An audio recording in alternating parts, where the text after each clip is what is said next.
हरे कृष्णा।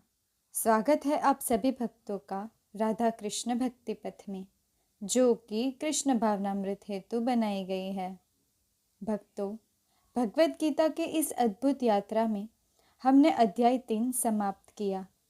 अध्याय 3 में हमने कर्म के रहस्य को समझा कि कर्म से भागना नहीं, बल्कि कर्म को ईश्वर को समर्पित करके करना ही सच्ची मुक्ति का मार्ग है।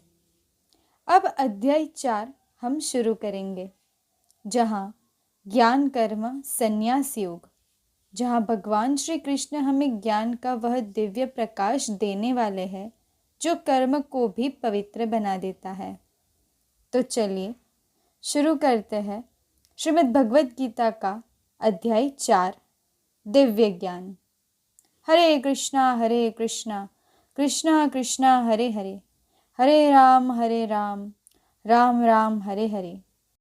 भगवान श्री कृष्ण ने कहा, मैंने इस अमर योग विद्या का उपदेश सूर्यदेव विवस्वान को दिया और विवस्वान ने मनुष्यों के पिता मनु को उपदेश दिया और मनु ने इसका उपदेश इक्ष्वाकु को दिया।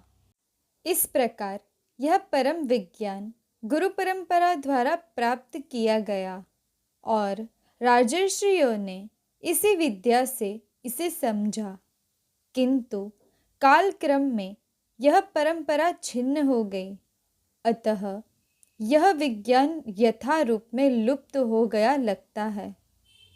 आज मेरे द्वारा वही यह प्राचीन योग यानी परमेश्वर के साथ अपने संबंध का विज्ञान तुमसे कहा जा रहा है, क्योंकि तुम मेरे भक्त तथा मित्र हो, अतः तुम इस विज्ञान के दिव्य रहस्य को समझ सकते हो।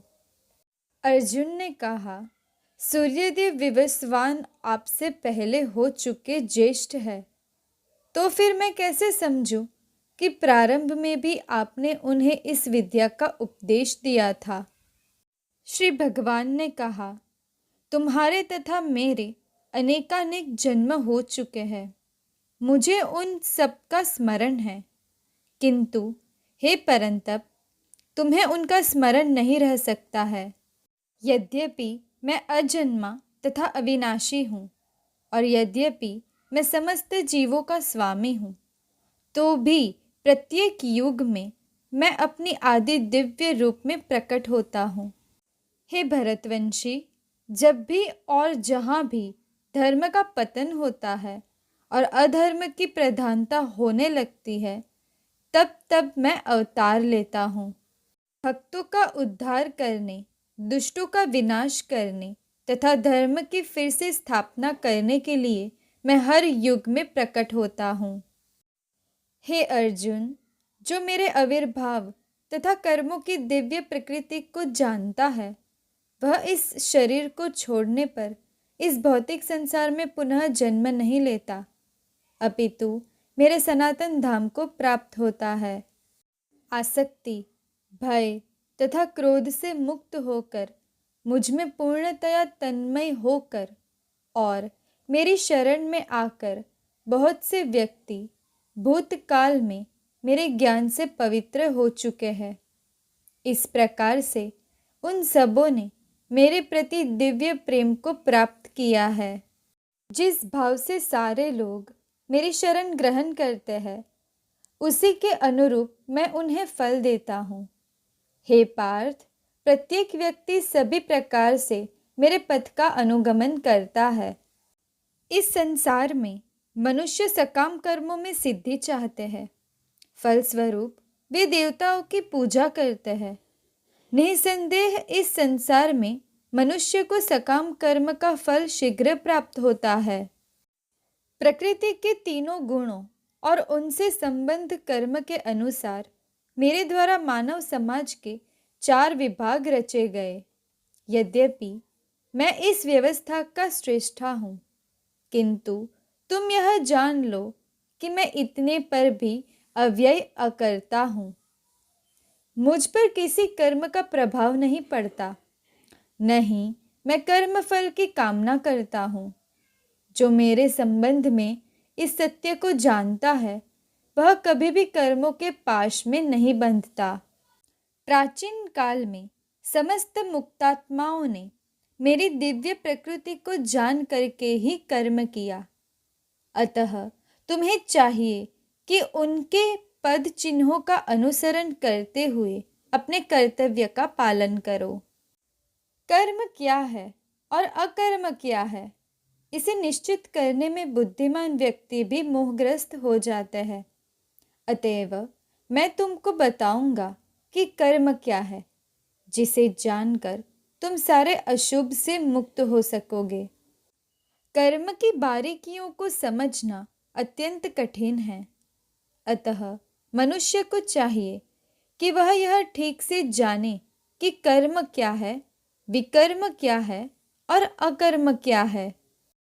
जो मनुष्य कर्म में अकर्म और अकर्म में कर्म को देखता है वह सभी मनुष्यों से बुद्धिमान है और सब प्रकार से कर्मों में प्रवृत्त रहकर भी दिव्य स्थिति में रहता है। जिस व्यक्ति का प्रत्येक प्रयास इंद्रिय तृप्ति की कामना से रहित होता है उसे पूर्ण ज्ञानी समझा जाता है। उसे ही साधु पुरुष ऐसा कर्ता कहते हैं, जिसने पूर्ण ज्ञान की अग्नि से कर्म फल को भस्मसात कर दिया है। अपने कर्म फलों की सारी आसक्ति को त्याग कर सदैव संतुष्ट और स्वतंत्र रहकर वह सभी प्रकार के कार्यों में व्यस्त रहकर भी कोई सकाम कर्म नहीं करता। ऐसा ज्ञानी पुरुष पूर्ण रूप से संयमित मन तथा बुद्धि से कार्य करता है, अपनी संपत्ति के सारे स्वामित्व को त्याग देता है और केवल शरीर निर्वाह के लिए कर्म करता है। इस तरह कार्य करता हुआ वह पाप रूपी फलों से प्रभावित नहीं होता है। जो स्वतः होने वाले लाभ से संतुष्ट रहता है, जो द्वंद्व से मुक्त है और ईर्ष्या नहीं करता, जो सफलता और असफलता दोनों में स्थिर रहता है, वह कर्म करता हुआ भी कभी बंधता नहीं। जो पुरुष प्रकृति के गुणों के प्रति अनासक्त है और जो दिव्य ज्ञान में पूर्णतया स्थित है, उसके सारे कर्म ब्रह्म में लीन हो जाते हैं। जो व्यक्ति कृष्ण भावनामृत में पूर्णतया लीन रहता है, उसे अपने आध्यात्मिक कर्मों के योगदान के कारण अवश्य ही भगवत धाम की प्राप्ति होती है, क्योंकि उसमें हवन आध्यात्मिक होता है और हवि भी आध्यात्मिक होती है।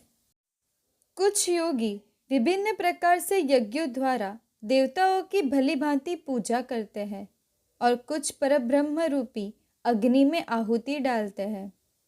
उनमें कुछ विशुद्ध ब्रह्मचारी श्रवणादि क्रियाओं तथा इंद्रियों को मन के नियंत्रण रूपी अग्नि में स्वाहा कर देते हैं, तो दूसरे लोग नियमित गृहस्थ इंद्रिय विषयों को इंद्रियों की अग्नि में स्वाहा कर देते हैं।